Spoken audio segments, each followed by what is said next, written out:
great shopping experience at our local Walmart. I know, right? Isn't it great? It is the best there. Here, let me get the door for you. Thanks, honey.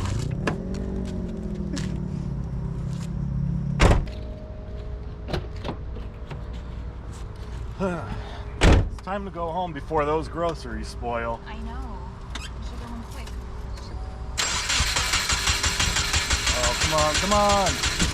Oh, no. Ah, shit. Now what am I gonna do? Oh, maybe it's the defrosters. They're probably set too high. Let's try again. It's just not working, and now the check engine light's on.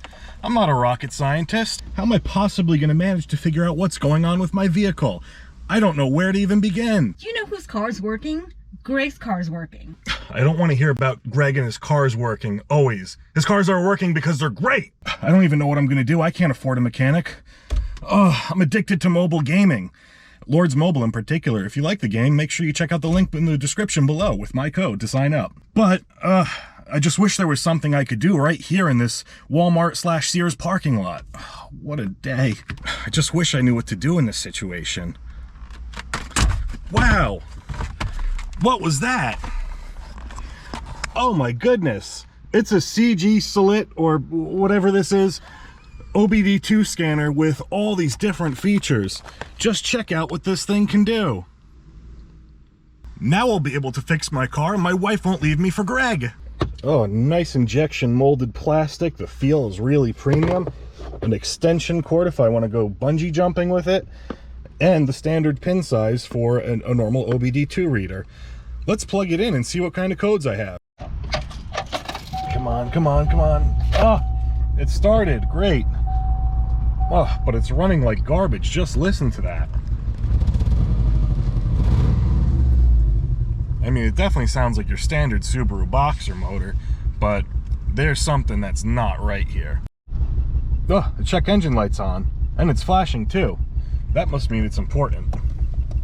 So, what we can do, even when the car's running or when the car's off, you can locate your diagnostic port, your OBD2 port, which is going to be underneath your left leg if you are on a USDM model. And we're gonna plug it in. It only goes one way, and make sure you've got it nice and snug on in there, and the scanner will come to life. And this scanner's got multiple options in it, from going into the OBD2 menu, checking out more information about diagnostic codes, reviewing stuff, printing, a whole host of features that you really don't get on most scanners. So now we're gonna go into the OBD2 settings, and it's gonna figure out what protocol it needs to use for this vehicle. And it's just going to take a couple seconds to do so.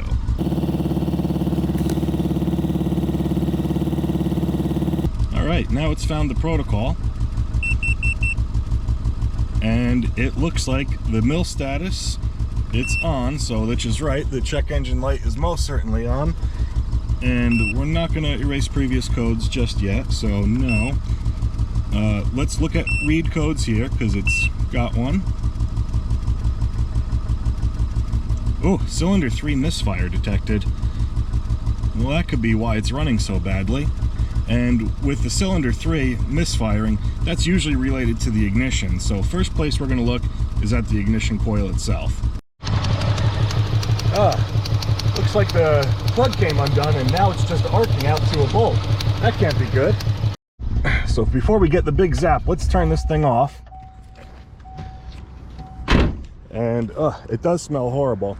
So now what we're going to do is we're going to plug this guy in, which is weird. It came unplugged just while I was sitting in the parking lot. I'm thinking someone sabotaged me. Greg! Let's see if that makes the car start and run better. So it's okay to even start the car with your scanner plugged in. We're going to give her a little whirl. Check engine light. Will it go away? No, it is still on, which is to be expected.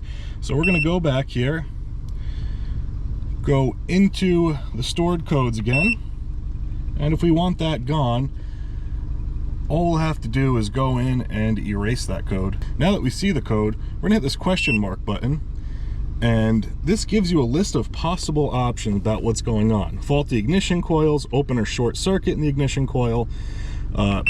Really gives you a detailed overview of what could possibly be causing this issue.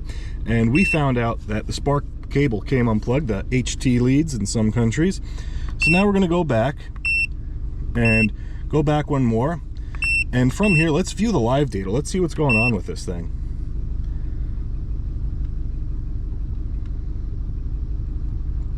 So this just takes a couple seconds. And what we can do is we can even record data, play it back later, or hook it up to the laptop and store the data as well. So let's check out what the default complete data set is. Now this is pretty cool. It gives you a whole bunch of information here. It tells you the pressure that the map sensor is reading, what RPM we're at. We're at 700 RPM, which is about right here. Let's see if it goes up. That is cool. So now it tells you, I believe MAF, which is the mass airflow gallons per second. We're using 2.54. And if you have a faulty MAF sensor, you can always find out what your car would kind of use, how many gallons per second idle would be. And if you're not getting a good value here, or the value's blank or way off the charts, you know your misfire is related to your MAF. So let's keep going, see what it's got. A whole bunch of other stuff. I'm not even sure what a lot of this stuff stands for, but it's cool to know that I've got the options to look at it. So now let's just go back. And of course you could change your unit of measurement as well. So if you don't live in the United States or something and you want to change from gallons per second to like liters per donkey, if you're in the UK, then you can do that as well. But I want that pesky check engine light gone, and it isn't going away, so let's go ahead and erase the codes. Yes, I do. Check engine light is off, which is great. And now we're gonna go back and let's look at a couple other things. Like, let's check out the O2 monitors, or perhaps if we want to look at individual components, we can have those tested as well. Okay, so from here we can check O2 bank 1 sensor 1 or bank 1 sensor 2. This car only has an upstream and a downstream. Sensor 1's the upstream. And it gives me all the parameters that the O2 sensor itself has, or what it's looking for. And this is great if you're going up for inspection and something's not right and you want to make sure you're going to pass. Looking at this data can be crucial to being able to pass. So IM readiness, we'll get into that. And this is also awesome to have as a pre-checklist as well before you go into inspection, because you see how evap is incomplete. Most places will fail you for incomplete. A catalytic converter right now is incomplete. And that's to be expected because we just cleared the codes, and when you clear the codes on an OBD2 car, you'll have to drive around. Most cars have a drive cycle of, let's say, a couple miles on the highway, driving at various speeds. It's usually around 50 to 100 miles, depending on your car's manufacturer. And once all those statuses are ready, in most states, these all need to read a value, like okay or something, but incomplete will have you fail.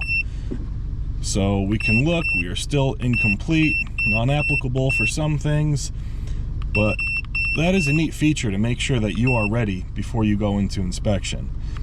So now we're gonna go back, hit yes, and there's a whole bunch of other features in here, but I'm gonna leave you a link in the description below. If you want this scanner too, or you want something just like this, make sure you look at the link in the description below. It'll have a discount code for you, or a discount link, depending on how it's set up.